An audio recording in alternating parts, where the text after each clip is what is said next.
So last round of the Euro group stages and some transfer market news. Let's take a look at that.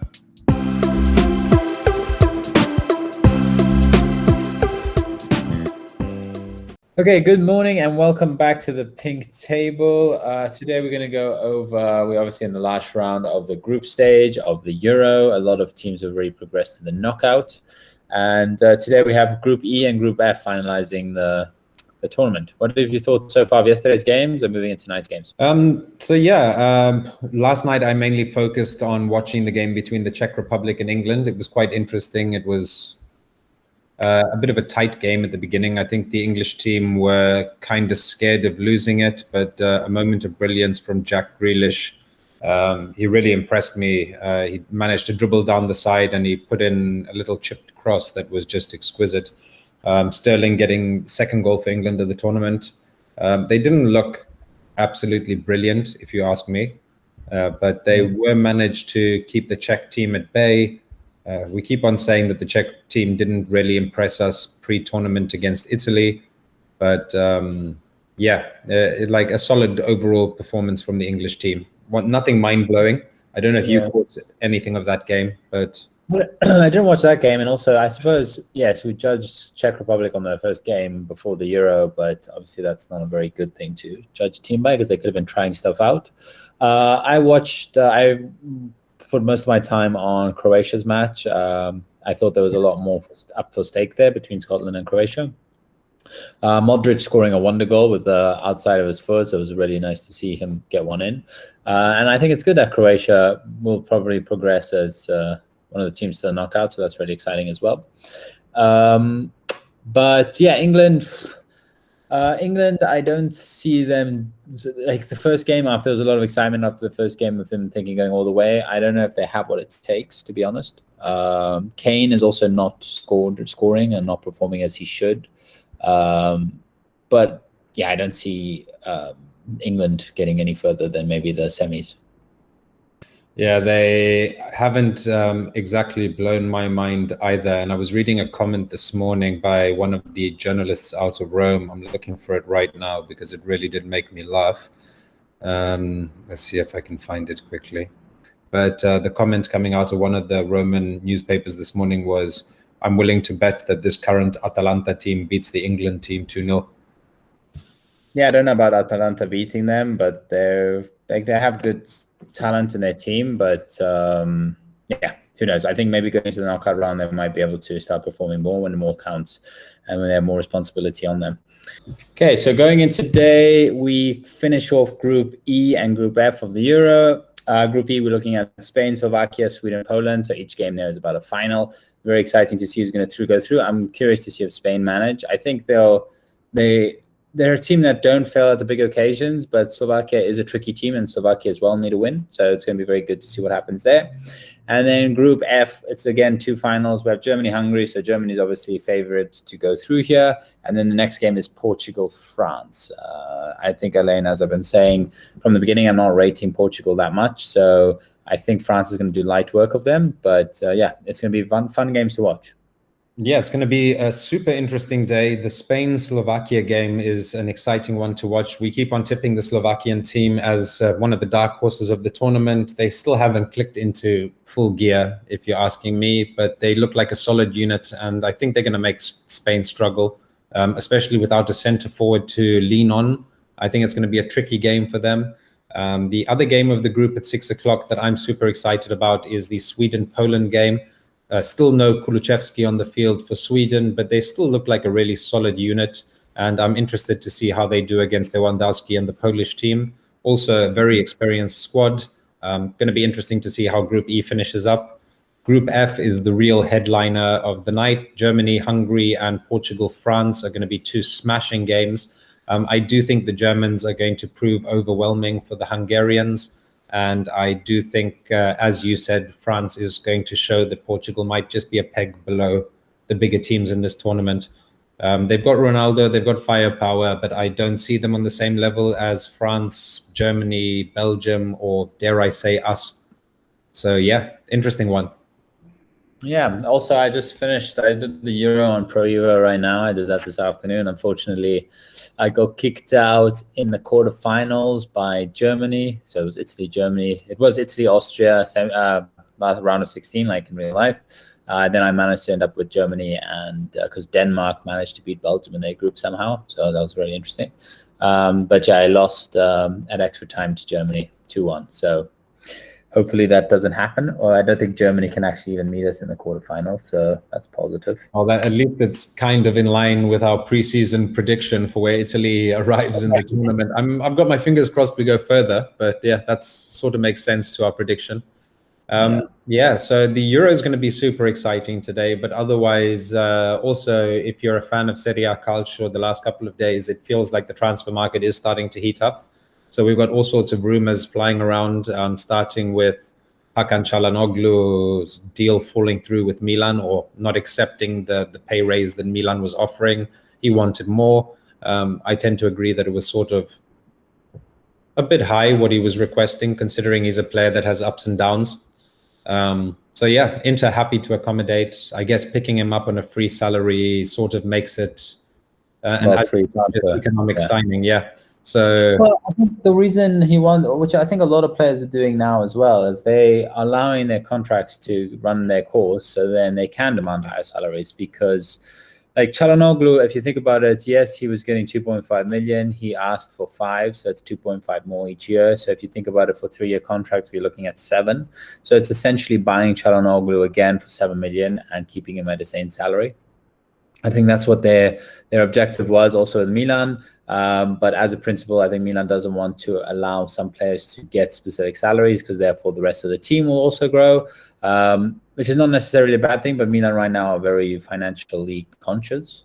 But yeah, listen, at the end of the day, I think Inter did a really good financial transfer to get someone as skillful and technically gifted as Calhanoglu. He might not be, he has his ups and downs, and he might be not a very confident player, but it's a really good piece of business from Inter, and a good person to bolster their squad, even though it seems that Inter were set up not to do much spending this transfer market.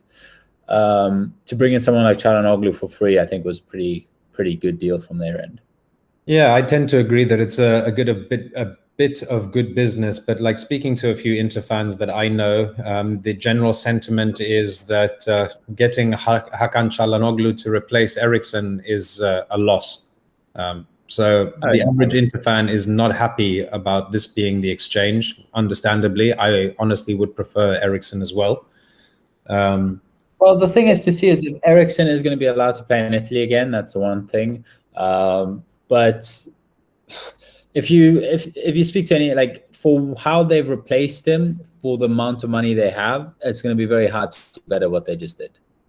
Yeah. So I can't argue with that. Listen, if Calhanoglu, obviously, he's the type of player that maybe he's a professional. He decides what's best for his contract, so that's great, good for him. I think there was a bit of friction as well within him and Ibrahimovic within the Milan team. So he said yesterday that he's gone to Inter to win the Scudetto. I'm hoping that obviously that doesn't happen, being a Milan fan. But yeah, listen, Inter are trying to set themselves up. I think they're going to lose a big pieces, and they want to make sure they still have a competitive team. With transfers like this, I think they'll do that. Now, what's happened with Milan's side is Milan are going into the Champions League without a trequartista, so attacking midfielder. There's a few people on the list that's come out today, few conversations that are happening. It seems that the most talked about one right now is that Everton can't renew. Well, they've not met an agreement to renew James Rodriguez's his contract, so therefore it ends in a year. And seeing that James Rodriguez has the same agent as Leao, there's a conversation of maybe a swap there, or James coming to play for Milan, just as Milan buying him out. So it's going to probably cost around somewhere between 15 to 20 million. But there's a lot of question marks if he's the right player for that position, which I can agree on as well. Depending on how Pioli plays, he requires that attacking midfielder also to defend quite a lot, which that's not James. Yeah, to add further fuel to the Everton fire, I don't know if you've heard, but it's leaking out of Rome that Roma are supposedly reporting that they may be interested in a transfer for Chris Smalling back to the UK, to Everton. There's a lot of rumor going around at the moment that this may be because Mourinho's trying to make space for Sergio Ramos. As much as I would love that, I don't see it happening with teams like United and City and Paris Saint-Germain getting involved. They can offer him the salary that he's after, and a bit more of a competitive environment than Roma can, if we're going to be completely honest. So I'm not sure if it's going to be for him. Also on the centre-backs in Rome, you've got Inter, who have made contact with Roma and with Gianluca Mancini's agent to see if the player would be up to move to Milano if Skriniar was to leave Inter. No reports on the answer from the player or the agent, but Roma is supposedly not interested at all and are going to be bolstering the player's contract in the coming weeks. So yeah, it came out 2 hours ago that from Spain, a newspaper was saying that Sergio Ramos has already agreed terms with Paris Saint-Germain, and it looks like he's going to be going there for his 15 million a year for 2 years and transfer signing bonus of 20 million. So we're looking at 50 million for 2 years. Clearly, Paris Saint-Germain somehow are doing really well at UEFA financial fair play somehow. But they're basically building a Galacticos, which is now Donnarumma, adding Sergio Ramos. It's just becoming something crazy. Even though Mbappe today, according to the same journalist that released that, requested from Paris Saint-Germain to be sold this year. So that's going to be very interesting. Yeah, that would be a bit of a kick, starting to build a superstar team and then losing arguably your key player. So yeah, that's interesting. I can understand Mbappe wanting to move abroad and prove himself in a different league. So that should be interesting. Yeah, also the fact that they had such a good team last year and they didn't even win the league. Yeah, it was a bit of a strange league, a bit of a strange season in most leagues. Like I am not dissing any of the teams that did well, but you've got Atletico winning La Liga, you've got Lille winning Liga, you've got smaller teams doing Inter winning Serie A. You've got smaller teams doing well across Europe. Yeah. Well, City won, Bayern won, Inter won. So, but yeah, so that's where we're at. I think there's going to be a lot of movement in the transfer market in the last month. It's something to keep our eye out on. I think there's going to be movement around Ronaldo, Mbappe. I think United are going to be bolstering their squad for this next year's Champions League. There's going to be a lot of movement in and out of Chelsea. I think there's a lot of players there like Ziyech, Giroud, and Kovacic, and a few others that aren't starters there. They definitely want more playing time, so they're going to be moving around as well. And that's also going to be an interesting one in regards to what players are going to be in the way and formulas players are going to be bought, whether it's going to be loans, straight out buying, because due to COVID, there's a lot of financial restrictions also on clubs. So I think what we're going to see is a lot of loans with option to buy, similar to what Milan did with Tomori. So it all depends now on also big teams trying to cut off salaries. Yeah, it's going to be an interesting transfer market also because of financial fair play and COVID wrecking most of the teams. So we're going to see smaller signings or signings more within budget than we probably have seen previously. Now watch, I say this, and tomorrow Haaland gets signed for a record 200 million. But yeah, I expect a more contained transfer market. It's going to be exciting in Italy. You're going to see a lot of new coaches and a lot of benches. And I think that just naturally is going to bring some sort of revolution to a lot of teams, new players in, old players out. So it's going to be a very exciting Serie A. I can't wait for the transfer market to open up. And we're going to be bringing you blow-by-blow day updates from the transfer market. Isn't the transfer market open already? I don't believe it technically is. Or is it the 1st of July? I believe so. Right. So then we can probably do, I think we'll also be together then. So we can do a transfer market special every day and just give the updates of the transfer market of what's happening with the Serie A teams. And I think that sounds like a good plan. Yeah, so keep tuned to the Pink Table. If you like this content, please like the video and feel free to subscribe. We would appreciate it. And we'll see you next time on the Pink Table.